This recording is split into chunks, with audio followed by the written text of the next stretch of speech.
आज मैले एमडी खबरको पर्दाफास गर्दैछु। कसैले पनि यो भिडियो नछुटाउन लास्टसम्म हेरेर यो भिडियोलाई अवश्य शेयर गरिदिनु होला। यसको असली रूप के छ तपाईहरुलाई म हेराउन चाहन्छु। तपाईहरु हेर्नु। केही दिन अगाडि बंगलादेशमा जुन झडप भएको थियो बंगलादेशमा स्टुडेन्टको लिएर, त्यति बेला शेख हसिनालाई देश निकाला गर्नुभएछ यिनीहरूले।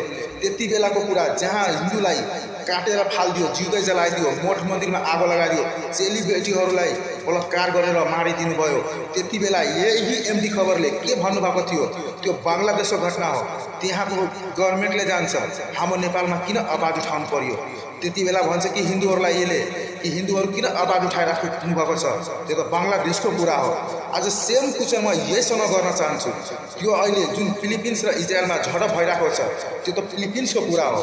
तर तपाईले किन आवाज उठाउनु भयो, किन स्टेटस लेख्नु भयो, किन तपाईले भिडियो बनाएर रुनु भयो, किन?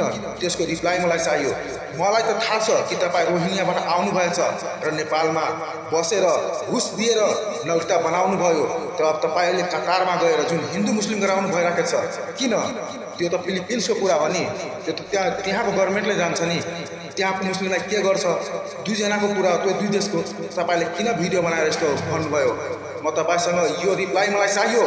र यो म भन्न चाहन्छु एउटा कुरा नेपाल सरकारसम्मलाई कि यसलाई कानुन कारबाही हुनु पर्यो र यसको नागरिकताको छानबिन हुनु पर्यो।